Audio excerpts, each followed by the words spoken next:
Hello, James Guy, Melton Guy here. I'm taking another look. I'm taking a look at something different from what I have spoken of in the past. And I think it's something that needs to be brought to light and spoken of more because it is very serious. Very serious. I want to talk about something in a moment. But first, I want to deal with some issues that exist within this country that have not existed in the past. It's something that we haven't had to deal with, and frankly, it is disturbing. Number one, and number two, it is frightening, and number three, it is a very real danger. I know you've heard the term of trying to fit a square peg into a round hole, how it just will cannot happen. Uh, you'd have to force it in, and it just doesn't work. And it's applied to many situations, but it's taking a fish out of water and trying to make that fish uh, live on land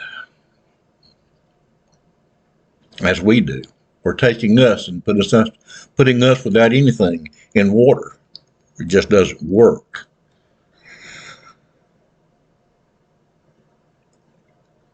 But I want to talk about some of the things that we know that goes on in North Korea and Russia and other places in the world, but that's two of the main ones. But never before in my life and in our history that I can find have we had to have a concern about the people in Washington D.C. in the capital, where they make the laws and policies that govern this nation, to look among those that do that or are supposed to be doing that and realize that they would fit just as well if you plucked them from our country and our government and put them in North Korea's country and their government, they would fit in. Donald Trump would fit right in if he could be at the top. But we have Margaret Taylor Greene and Lauren Boebert, who is very insignificant as far as I'm concerned, but they're there. And then there are others that it would not be trying to fit a square peg into a round hole. They would fit into that society, maybe even flourish.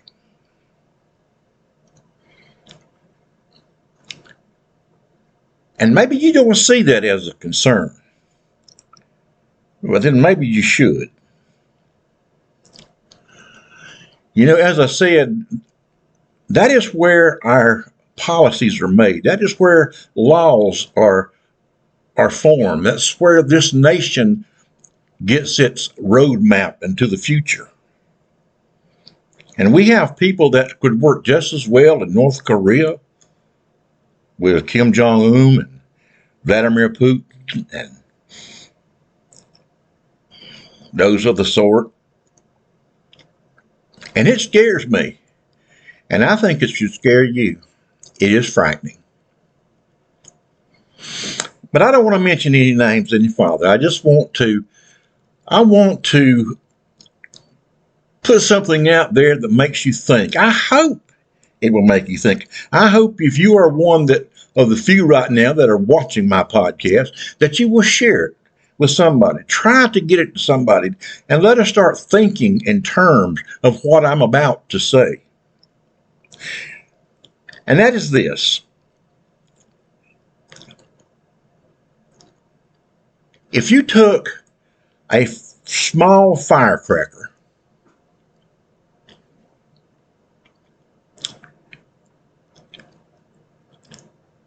and threw it into the midst of people or a city it would not mean anything. But that's what we're talking about.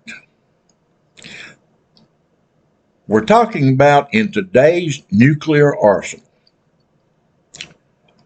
the weaponry that we have and they have and that we seem to all have does not even compare with what happened in Nagasaki and Hiroshima. It would be like throwing a firecracker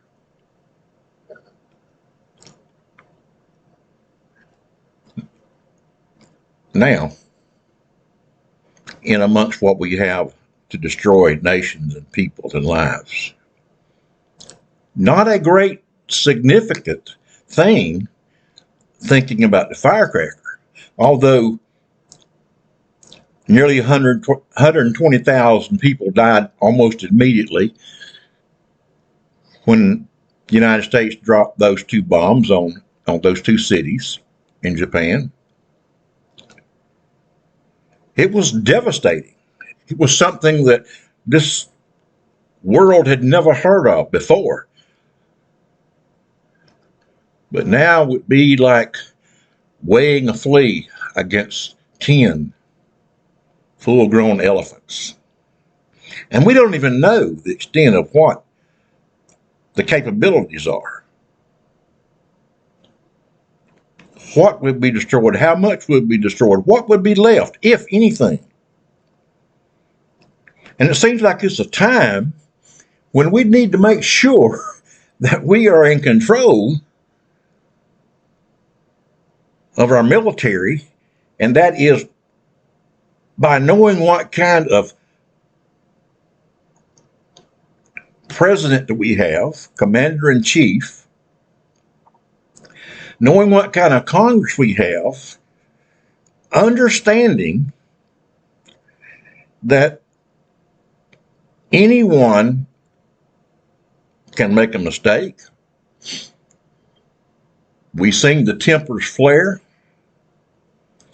We've seen so much, and we can't have those kind of things interfering with whatever they have to touch to start a nuclear war. A button, a lever, I don't know. I just know that we need to have somebody in control that's not just going to do something out of spite or make a mistake. In other words, this is something we must think about and be aware of.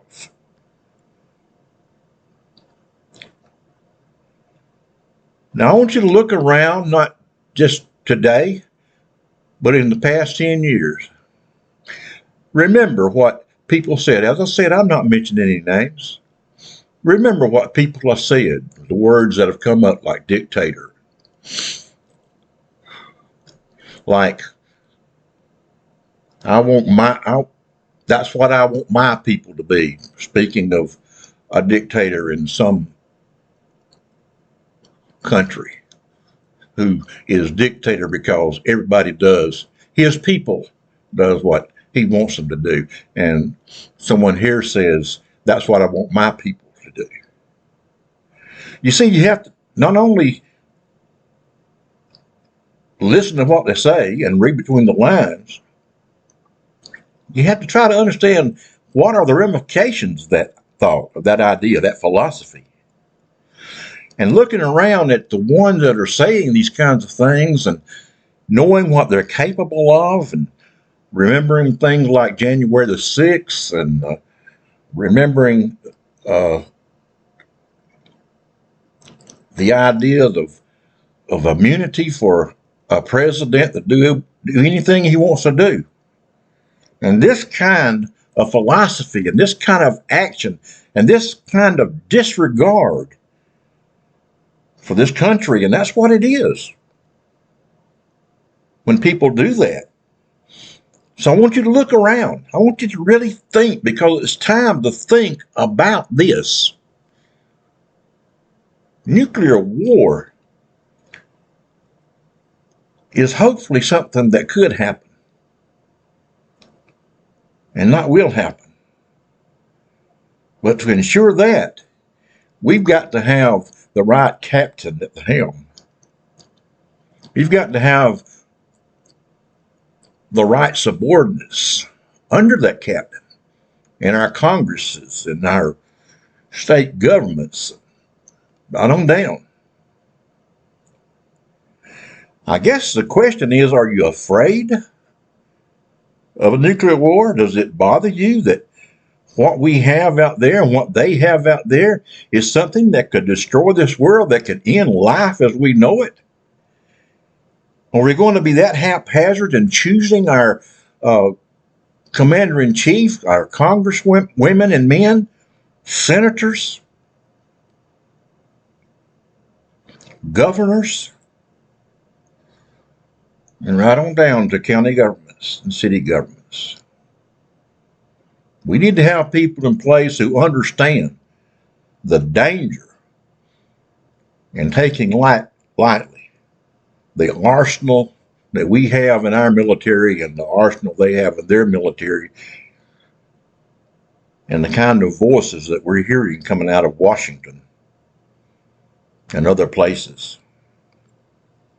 We need to concern ourselves with these things. When you go to the polls to vote for a governor, when you go to the polls to vote for a senator or representative, and when you go to the polls in November to vote for a president, you have to ask yourself, based on what I've heard and what I've seen, who do I want to have control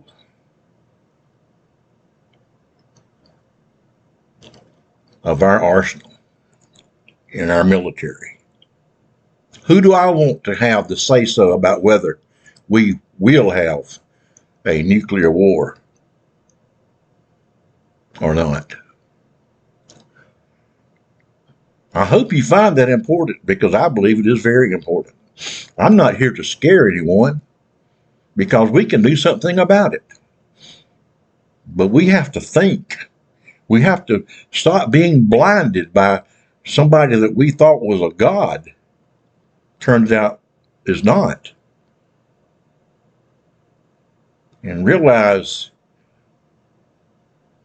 that these people have their hands on something that could actually destroy this world. And it would not be that hard to do. And I'll say thank you on that. I want to shout out for my buddies on YouTube, Tennessee Brando and Texas Paul. I like Owen Morgan. You could learn something if you'll listen to them, if you'll open your mind. And I'm going to make a list of some others that I think that we need to be listening to. Some, not just common sense, but sense based on what is right and wrong, based on facts that are out there, based on facts that are overlooked by many. So I shout out for these people who speak out. And I want to say also that I have a book out. It's called The Offspring of Ignorance. It's about a chosen ignorance that this country has seemed to have made our theme for centuries. The Offspring of Ignorance. And I hope you'll give me a thumbs up, thumbs down if you want to. Hopefully a thumbs up, and I hope that you will subscribe. And I hope that you do as I do. You pray not for God to take care of all this for us, but pray that we'll find ourselves in a position within us that we can make decisions based on right and wrong, and not just common sense, but right and wrong type common sense.